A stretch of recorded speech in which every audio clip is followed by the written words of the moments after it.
Hey everybody, welcome to Obscurities in Miniature. It is time once more for that Friday Obscurity in Literature, of which I absolutely intend to deliver. I have gone over a couple of these books now. This is another of the Bitmap Book series of visual histories, particularly of SNK. And we've seen the Metal Slug one before. I don't think I've done the King of Fighters one, but I figured I've been on a real SNK binge because the Nintendo eShop wants to keep having them on sale, like a bunch of their old games, and, you know, who am I to say no to a bunch of cheap, vintage, enjoyable games that I've quite enjoyed.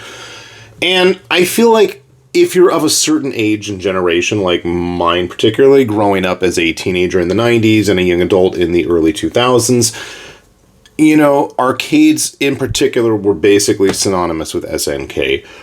It was like a guarantee. You went into any local pizza place, any game center, anywhere that had electronics for you to waste your quarters, tokens, coins on, there was going to be a Neo Geo machine. And that's actually what this book is particularly focused on.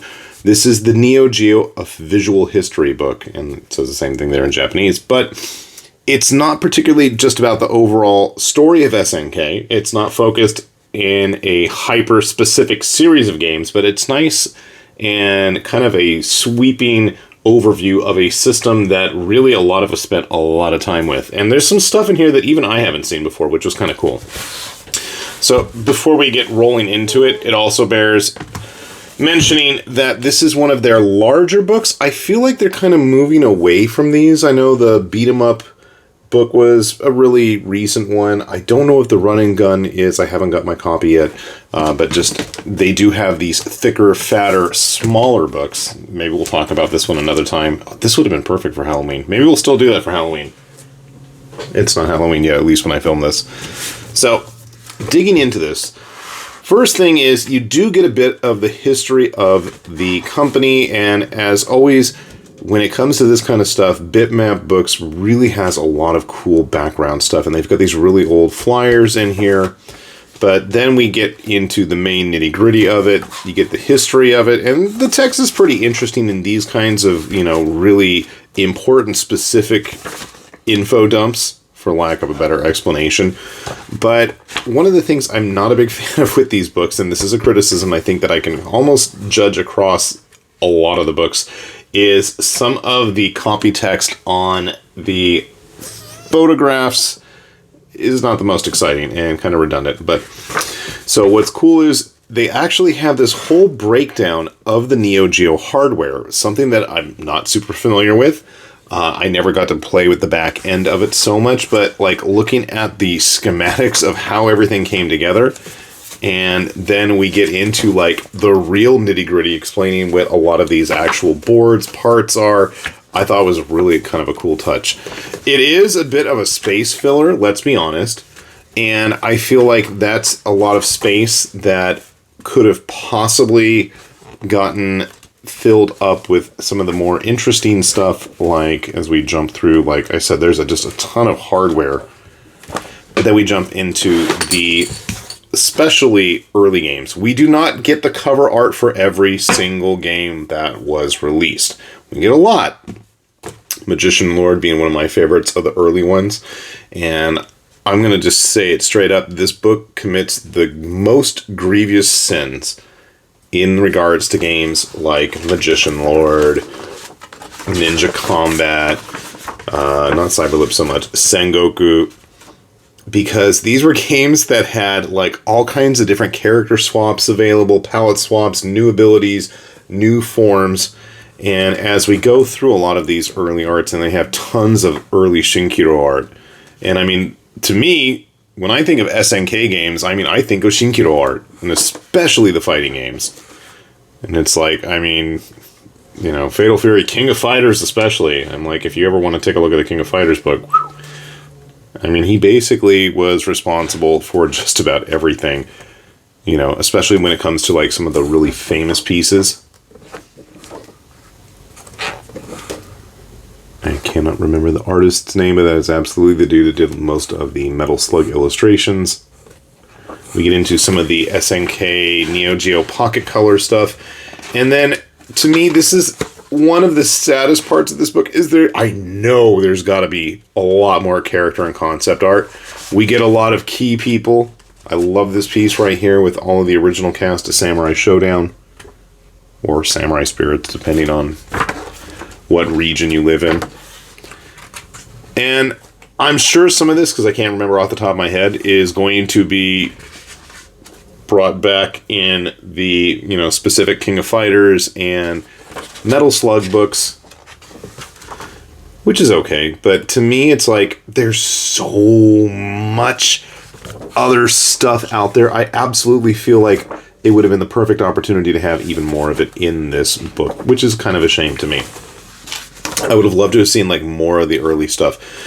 I know a lot of people enjoy the pixel art. For me, I think the most memorable pieces are going to be, like those cutscenes and intro scenes that were kind of a big deal back in the day when the Neo Geo was really, strutting its stuff in those really early 90s. I mean, they just had the best and the coolest of the, catch screens. Now, see, we've got all of the sprite sheet for the Magician Lord himself, but then we don't get any of his other forms. I'm like, to me, that was the lamest part.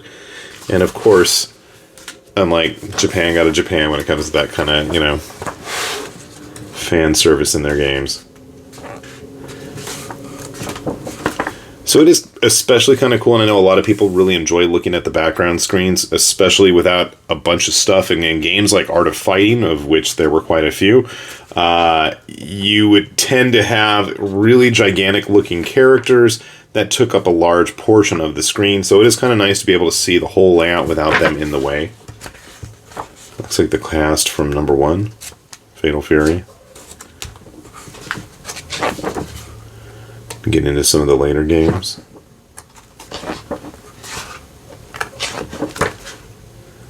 I don't recognize this shooter. That would be because Polestar, the CD player, as he smashes his golf club over his knee. That looks like 3. Or maybe 1. There's not a lot of weirdness going on there yet. So we get a lot of this. That looks like from the RPG. RPG, I believe, was only released on the home CD system, and I don't think it ever got ported. Maybe it did, and I just forgot. That is from 2. I know that without a doubt. Personally, I always liked a lot of the later portrait shots in the King of Fighters games, especially as you got the Korean studios involved here. Now, this is an interesting section of the book, is you get a lot of the background, like flyers, advertisements, magazine covers and stuff. G-Mantle, the mascot. And it's kind of cool that you see a lot of the ads for worldwide. You get, UK and Europe, you get the Japanese ones, you get the American ones. And then we pop into a section with a lot of artwork. There is a bit of redundancy because some of these pieces were already in the box art cover, and I kind of wish that instead of seeing the same thing, we could have gotten some other pieces in there, or other game boxes would have been kind of cool. Again, you got a lot of that Shinkiro art. I mean, I'm not going to complain about that, especially on the more random games. World Heroes, good God, I do not know how many quarters of my life this game is wasted. Rasputin with his giant arms there. God, we played a ton of this game. That's a classic piece. I was going to say, that's the one I always remember. I know I had, like, a bunch of decks of playing cards with old SNK art that I had picked up at, like, some anime convention in, like, the mid-90s. Of course, everything was, total swipes of this stuff and, printed on the down low, but I mean, these Shinkiro pieces, especially if you're not going to pop for, like, the King of Fighters book, this is a great source of this if you want to look at it, I do kind of wish that there was a little bit more than just, kind of a interviewed in discussion with what came later. It would have been kind of cool. That's a good one. To see more of that. I don't know how much time I have wasted with Metal Slug Attack Reloaded. This was a Battle Cat style tower defense side-scrolling gacha game that is now available on the Switch for download, and I'm assuming on Steam and other places. Hopefully, they're going to get all of the various units involved. The original run had well over 1,300 different types of characters you could use from across the Metal Slug franchise, and we have like 300, I think, at the moment, which is a lot, but it'd be nice to see more. So yeah, is it the perfect book? No. Is it a pretty awesome book? You bet it. Is there always room for a further sequel, maybe? Sure. I do like the fact that even though we don't get every single game, we do get a master game list of all, 290-something, I believe it was? Games, I don't even know. Or is this like page number maybe that they're on? I'm not even sure. But there's a lot here to like.